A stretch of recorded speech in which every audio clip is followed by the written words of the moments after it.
আমাদের সবার প্রিয় লেখক মোহাম্মদ নাজিমুদ্দিন ভাই আমাকে একদিন একটা কথা বলছিলেন। মানে এমন না যে আমাকে বিশাল সিরিয়াস আলোচনার মধ্যে কিছু বলতেছেন।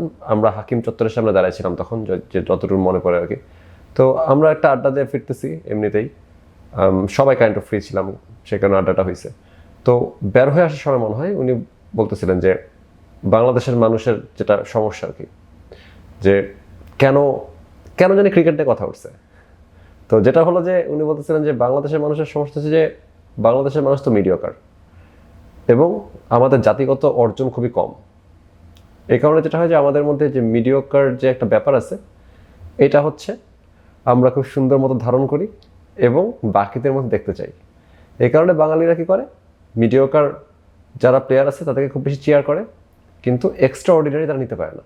যেমন সাকিব, কিন্তু মাশরাফিকে তারা এটাকে চেয়ার করবে, কারণ মাশরাফিকে ওরা বুঝতে পারে মাশরাফি ভালো বলার, কিন্তু এক্সট্রা অর্ডিনারি বলার না, কখনো ছিল না মাশরাফি, নেভার এভার।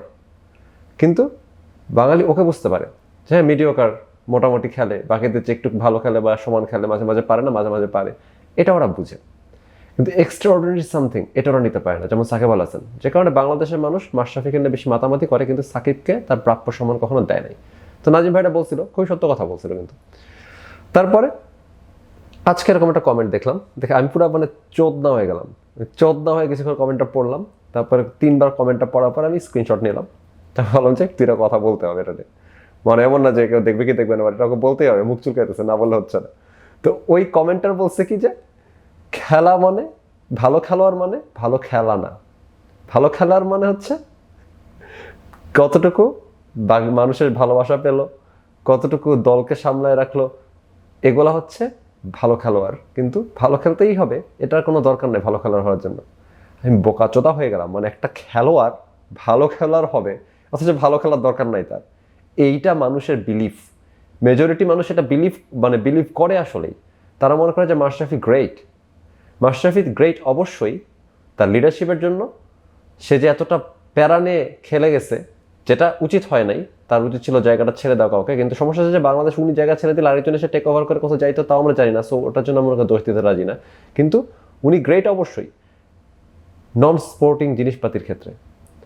স্পোর্টসের কথা যদি বলতে হয়, উনি গ্রেট না, কিন্তু উনি অ্যাভারেজ, অথবা অ্যাভারেজে সামান্য ভালো। এখন এই জিনিসটা তো অস্বীকার হওয়ার কিছু নাই। এখন আপনি খেলতে নামছেন, আপনি ক্রিকেট খেলতে নামছেন, আপনাকে ক্রিকেটে কিরকম খেলতেছেন এটা একটা বড় কারণ আপনি গেছেনই ক্রিকেট খেলতে। এমন না যে আপনি এখানে ডাঙ্গুলি খেলতে গেছেন, এখন আপনাকে নিয়ে বাকিরা বিভিন্ন কথা বলতেছে। জিনিসটা এরকম দাঁড়াচ্ছে না। তারপরে হচ্ছে আপনার এই জিনিসটা আমি ইয়েতেও দেখছি, ওই কমেন্টটা আমি এখানে দিয়ে দিব, আপনারা দেখতে পারবেন যে মানুষের ভালোবাসা পাওয়া, বিনয় দেখানোটা ভালো খেলোয়াড় হওয়ার বৈশিষ্ট্য মানুষের কাছে। সিমিলার জিনিসটা আমার রাইটিং ফিল্ডের মধ্যে আমি দেখি, রাইটার খুঁজতেছে লোকজন। মানে আমার যেটা সমস্যা, যে মানুষজনকে যেটা দেখে রাখি, যে মানুষ মিডিওকার কাজকে প্রচণ্ড প্রশংসা করতেছে, এক্সট্রাঅর্ডিনারি কাজ তারা বুঝেই না, এবং যেটা বুঝে না সেটাকে আবার এক্সট্রাঅর্ডিনারি মনে করে। দুটাই সমস্যা। যেমন কিছু কাজ আছে যেগুলো একদম ফালতু হয়েছে, কিন্তু মানুষজন যেহেতু বুঝে নাই, ভাবতেছে যে উচ্চমার্গের কিছু একটা হয়েছে, এটা একটা সমস্যা। দ্বিতীয় সমস্যা হচ্ছে যে একটা ভালো কাজকে তারা ভাবতেছে কি যে ফালতু কাজ, কারণ তারা এতই মিডিওকার যে বালটা বুঝে নাই যে কাজটা কি নিয়ে করা হয়েছে। আমি হচ্ছে কিছু বইয়ের রিভিউ দেখছি যেখানে ওরা গ্র্যাবই করতে পারে নাই রাইটার কি বোঝানোর চেষ্টা করতেছে। তারা বলতেছে বইটা তোর ভালো না, কারণ তুমি জানো না কিছু, তুমি বাল একটা, তোমার কোনো আইকিউ লেভেল অত্যন্ত নিচের, তাই তুমি বালটাও বুঝে নাই, তোমার কাছে বইটা ভালো না। এখন এটা তো হবে, যেহেতু আপনি যখন কোনো মিডিওকার মানুষ একটা এক্সট্রা অর্ডিনারি জিনিস নিয়ে কাজ করবে, সাকিব আল হাসানকে তারা দেখতে পারবে না। তারপরে ভালো বইকে তারা বুঝবে না, ভালো বই কিন্তু একদম অ্যাভারেজ, একদম খ্যাত মার্কা বইকে তার কাছে মনে হবে ফ্যান্টাস্টিক লেগছে। তো এই জিনিসগুলো রাইটিংয়ের মধ্যে আছে। আমি শিওর যে যত ধরনের মানে দুনিয়ার মধ্যে যত ধরনের ফিল্ড আছে, সব ফিল্ডে এই জিনিসটা থাকে। আমার কপাল এতই খারাপ যে আমার বাঙালি মেজরিটি অত্যন্ত মিডিওকার মেন্টালিটি হওয়ার কারণে তাদের কাছে মাশরাফিকে বেটার ক্রিকেটার মনে হয় সাকিবের চাইতে। মানে কারণ মাশরাফি মানুষের ভালোবাসা অর্জন করেছে, সাকিব মানে অহংকারী কথাবার্তা বলে। সাকিবের অহংকারী কথাবার্তা বলার যে গ্রাউন্ড, সে একই গ্রাউন্ড থেকে আমাদের অন্যান্য ফিল্ডের লোকজন অহংকারী কথাবার্তা বলে, যদি সে এরকম কিছু করতে চাইতে পারে বা করতে পারে। বাইরের দেশের বাইরের ফিল্ডের লোকজন এরকম টাইপের কথাবার্তা বলে, খুব রেয়ার কেস আপনি দেখবেন যে কেউ কোনো একটা ফিল্ডে ভালো এবং সে নিজেকে অত্যন্ত বিনয়ের মধ্যে রাখছে। বিনয়ের মধ্যে রাখছে মানে হচ্ছে আপনার যেটা মিডিয়া বিনয় তো সবাই দেখানোর চেষ্টা করে, ওটা খুবই কুৎসিত একটা জিনিস।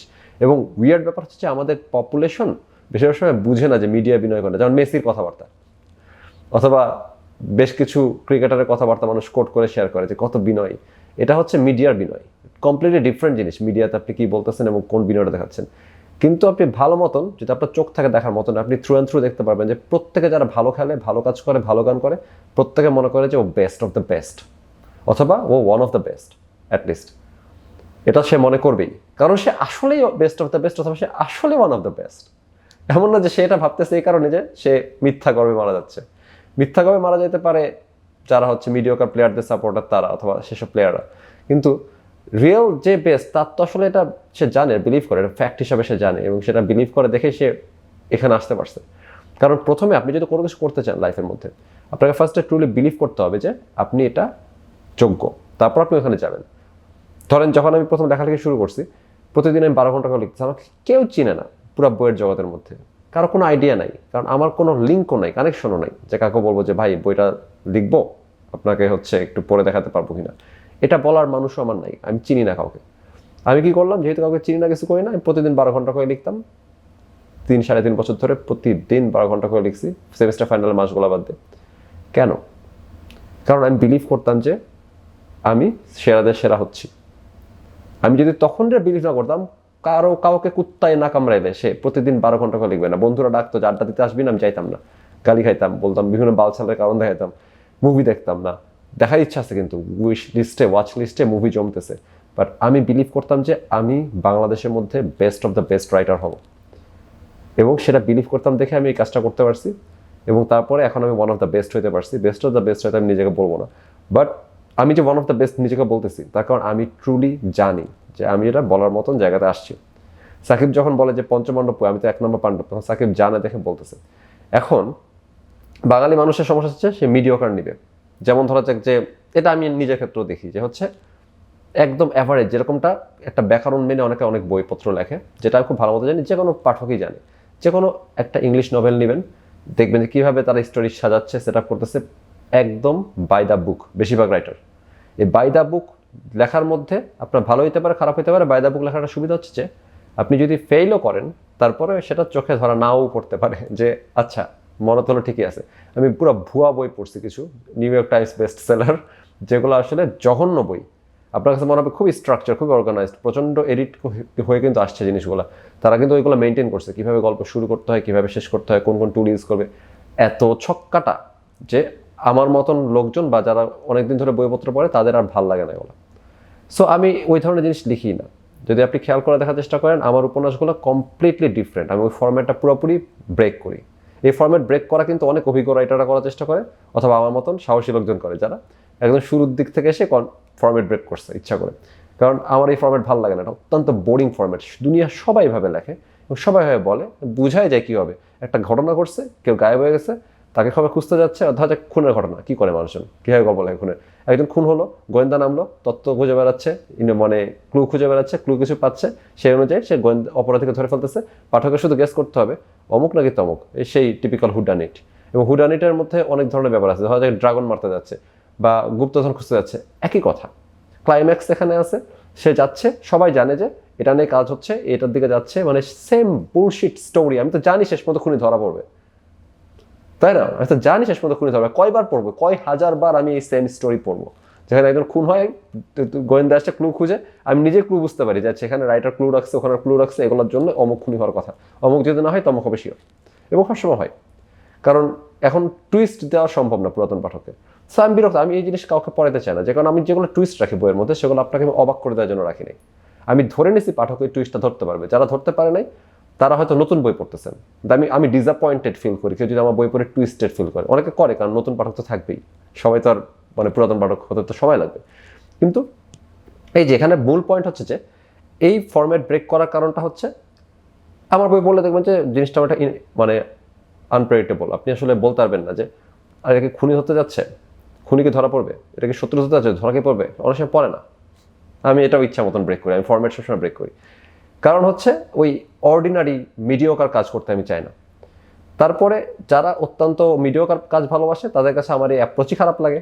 তারা বলে যে বাল অত ভালো না, শেষ করতে পারতেছি না, বা এরকম কিছু বলে। শেষ করতে না পারার কোনো কারণ নাই, প্রতি 250 শব্দের মধ্যে আমি কিছুটা রাখি যেটা আপনাকে ফান দিবে এবং সামনে নিয়ে যাবে। এটা হচ্ছে রবীন্দ্রনাথের কাছ থেকে শেখা না ঠিক, বাট আমি খুঁজে দেখছি উনি এই কাজ করতেন, যেটা আপনার মনে হবে যে বুড়া তো অনেক বোরিং জিনিসপাতি লেখছে, আসলে না। কিন্তু মিডিওকার মানুষজন যদি আমার বই পড়তে চায় মন খারাপ করে বা ভালো না লাগে, আমার কিন্তু খারাপ লাগে না এই জন্য। কারণ যারা অত্যন্ত ট্যালেন্টেড, অত্যন্ত ইন্টেলিজেন্ট লোক, তারা যদি আমার বই পড়ে পছন্দ করে বা বলে যে ভালো হয়েছে অথবা ভালো লাগছে, মানে এমন আমার বই সবসময় মানে মগজ উড়াই দিতে হবে এরকম টাইপের না। বাট যারা ট্যালেন্টেড লোকজন, যারা জিনিয়াস লোক, আমি কিছু প্রপার জিনিয়াস চিনি লাইফের মধ্যে, তারা যদি জেনুইনলি বলে যে ভালো হয়েছে বইটা, তার মানে ভালো হয়েছে। যারা মানে মিডিওকার লোকজন, যারা অ্যাভারেজ বুদ্ধিমত্তার লোকজন, তাদের যদি ভালো না লাগে, তার মানে তারা বুঝে নাই বা তাদের লেভেলের উপর দিয়ে গেছে। অনেক সময় আমি অ্যাভারেজ বই লিখি যেগুলো আমি ঘোষণা করে দিই এই বইটা এক্সট্রাঅর্ডিনারি না, কিন্তু আদারওয়াইজ সবসময় দেখি যে 3 লেয়ারের বই ফার্স্ট লেয়ারে ঠিক মতো দাঁত বসাতে পারেনি, সেকেন্ড লেয়ার থার্ড লেয়ার তো পরে থাকুক, এমন না খুব কঠিন করে লিখছি। সমস্যা হচ্ছে যে ওর লাইফে বেশি কিছু দেখে নাই, ওর লাইফে কিছুই দেখে নাই এবং তার অতটা ডিপলি থিঙ্ক করার ক্ষমতা নেই। এখন আমি কি করব? আমি কি তাই বলে ওর জন্য বই লিখবো? এটা কিন্তু বেশিরভাগ রাইটার করে। আমি অনেক ট্যালেন্টেড রাইটার চিনি যারা বই লেখে মিডিওকার লোকজনের জন্য, কারণ তারা বোকাচোদা, তারা কিছু জানে না, জীবনে কিছু শিখে নাই, তাই ওই সাধারণ জিনিসগুলোতে লিখবে যাতে বেশিরভাগ মানুষ রিলেট করতে পারে। আমার বই পড়লে হয়তো আপনি যদি খুবই অ্যাভারেজ লাইফ লিড করে আসেন, তাহলে আমার বই পড়ে আপনি ভাববেন গল্প তো বুঝছি, অমুক খুন করছিল, তমুক হয়েছিল, তমুক করতে যায় তমুক হয়েছে। আসলে আপনি গল্প বুঝেন নাই। প্রত্যেকটা গল্পের সেকেন্ড লেয়ার থাকে, এবং যদি আপনি জীবনে কোনো ভেজালের মধ্যে না থাকেন, কোনো গ্যাঞ্জাম না করেন, কোনো ধরনের ক্যাচালের মধ্যে না পড়েন, তার মানে চান্সেস ইজ যে আপনি আমার গল্পের বই বুঝেনই নাই, কারণ আপনার যদি চোখ না থাকে দেখা আপনি দেখতে পারেন না। তাই বলে কি এখন আপনার জন্য বই লিখবো? না, আমি অবশ্যই ওই ডেপথে বই লিখবো। আমি যে গভীর জলের মাছ, আমি ওই গভীর জলের মধ্যে যেতে বইটা লিখবো। আপনি যদি ধরতে না পারেন, না পারলেন। এই জিনিসটা আমায় কেন করতে হচ্ছে? এই পুরো কথাটা বলার মূল জায়গাটা হচ্ছে যে আমি তারপরও ওটা করতেছি কারণ আমি বই লিখতেছি ভাই। বই লেখার জন্য কোনটা ভালো সেটা করাটা হচ্ছে আমার ভালো লেখক হওয়ার উপায়। আপনার আমাকে ভালো লাগলো কিনা, আপনি আমাকে পরে হাততালি দিলেন কিনা, বা আপনার ছোট্ট অভিজ্ঞতা দিয়ে আমার বিশাল অভিজ্ঞতা জাজ করতে পারলেন কিনা, এটার উপর আমার ভালো লেখক হওয়া না হওয়ার কোনো ডিপেন্ড করে না। আমি যদি ধরা যাক কিছু কিছু জনপ্রিয় লেখক আছেন যাদেরকে অনেক লোক পছন্দ করে, তো তাদের সাহিত্যের অবস্থা করুন কিন্তু। সো ওর সাহিত্যকর্মটা, মাশরাফি আর সাকিবের কথাটা যে কারণে বলছিলাম, তো মাশরাফি ভালো খেলতে পারে না, কিন্তু তাকে সবাই বুঝে দেখে তাকে সবাই অ্যাকসেপ্ট করে, তাকে সবাই রেসপেক্ট করে, তাই সে হচ্ছে বাংলাদেশের 1 নম্বর পাণ্ডব হইতে হবে তাকে। এটা হচ্ছে অবস্থা আর কি। কেন? কারণ মানুষকে বুঝতে পারছে সাকিব জানে কেমনে খেললে ভালো হবে, মাথাটা দিয়ে খেলে, জায়গা মতো বলটা ফেলার চেষ্টা করে কিছু রান তুলে দেওয়ার চেষ্টা করে, ফিল্ডিংটা ঠিক মতন করার চেষ্টা করে, কিছু ফিল্ডিং চেঞ্জ করার, বা মাঝে মাঝে সে রিভিউ নেয় যেগুলো হচ্ছে বাকিরা করতে পায় নাই, এই জিনিসগুলো করে। সাকিব একটা ভালো প্লেয়ার। আপনি যদি একটা মিডিওকার দর্শক বুঝতে না পারেন, সাকিবের কিচ্ছু হয়ে যায় না, কারণ সাকিবকে ওই কাজগুলো করতে হবে। কারণ সে ক্রিকেট খেলতে নামছে, সে ওখানে ডাঙ্গুলি খেলতে নামে নাই, সো সে ঠিক মতো ক্রিকেটটা খেলবে। সো আপনার যদি আমার বই ভালো না লাগে কোনো একটা কারণে, যে বইটা আসলে অনেক ইন ডেপথের বই ছিল, আমার কিছু করার নাই, এটা কিন্তু আমাকে এই জন্য কোনোভাবে হার্ট করে না। কিন্তু আমাকে ওই ধরনের বই লিখতে হবে যে ধরনের বই আমি লিখতেছি, আমি ভালো কাজটা করতেছি।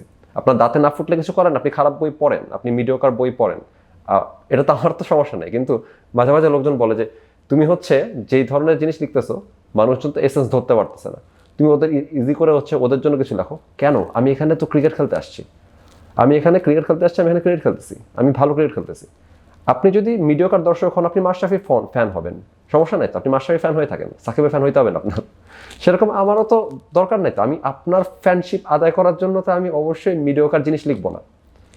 প্রত্যেকটা বইয়ের মধ্যে আমি আমার ডেপথের মধ্যে লিখবো, তাতে করে যদি কেউ বুঝতে না পারে, কারো যদি মনে হয় যে বই পড়ে এসে মানে স্যাটিসফাইড না, ভালো, আপনি যাদের বই পড়ে স্যাটিসফাইড মিডিওকার রাইটারদের কাছে চলে যেতে পারেন। বাট এই জায়গাটাতে এই ধরনের কথাবার্তা বলা সাকিবের ক্ষেত্রে যেরকম অহংকার না, আমার ক্ষেত্রে অহংকার না, কারণ আমি জানি আমি কী করতেছি, আমি জানি আমি কোন কাজটা করতেছি না, আমি খুবই ভালো রাইটিং জিনিসটার জন্য, রাইটিং জিনিসটা আমি খুব ভালো পারি, আমি এখানে ভয়ানক দক্ষ। এবং এটা শুধু যে রাইটিংটা কিন্তু ঠিক ভাষাভিত্তিক ব্যাপার না। সো রাইটিং ঠিক যে জিনিসটা যে এক্সপ্রেস করা এবং আরেকজনের কাছে রিচ করা এবং অনেকগুলো টুলকে ঠিকমতো ইউজ করতে পারা, এগুলোতে আমি ভয়ানক দক্ষ। যদি আমার কাজটা আমি জানি কী করতেছি, সাকিব জানে সাকিব কী করতেছে, এবং আমার কোনো ঠেকা নাই যে মানুষজনের প্রবলেম হচ্ছে দেখে আমি মাশরাফি হব বা মিডিওকার খেলবো, মিডিওকার তো আমি খেলবো না। বাট আমার হচ্ছে এই কমেন্টটা দেখার পরে মনে পড়লো যে নাজিম ভাইয়ের ওই কথাবার্তা, এবং তারপর মনে পড়লো যে আমাদের ফিল্ডে কী হয়, এবং বাঙালির এই মিডিওকার মানসিকতা থেকে বেরোইতে হবে, নাহলে আমরা কখনোই বেস্ট অফ দ্য বেস্ট হইতে পারবো না। আপনি যদি ইংল্যান্ড হইতে চান, আপনি যদি নিউজিল্যান্ড হইতে চান, যে 200টা মানুষের একটা দেশ, তাদের সবাই খুব ভালো করতেছে, কারণ তাদের মেন্টালিটা মিডিওকার না আমাদের মতো, যে খেলার দরকার নাই, শুধু মানুষের ভালোবাসা পাইলেই হবে, শুধু দলের সবার সাথে ভালো ব্যবহার করলেই হবে, দলে ফাটল না ধরালেই আমি ভালো প্লেয়ার। কোহলি ভালো হচ্ছে, সাকিব হচ্ছে খারাপ, তারা দলের মধ্যে পটল ধরে, এসব বলে লাভ নাই। ক্রিকেট খেলতে আসে ক্রিকেট খেলবে, বাকি 10 জনের উচিত ক্রিকেট খেলা। ওকে গালি দিল সাকিব যদি একটা লাথিও মারার পায়ের মধ্যে যায়, তারপর ওদের ক্রিকেট খেলা উচিত, কারণ সেটা সে করতে আসছে। কোনো কারণে তার মাশরাফি হওয়ার দরকার নাই, এবং এটার জন্য তাকে সমালোচনা করার কিছু নাই। বাট যাই হোক, আজকের মতন বিদায় হবো, কারণ বেশি ক্ষিপ্ত অবস্থায় কথাবার্তা বলতে আসছি, তাই বেশি কথা বলে বলছি। আপাতত বিদায়, সবাই ভালো থাকবেন।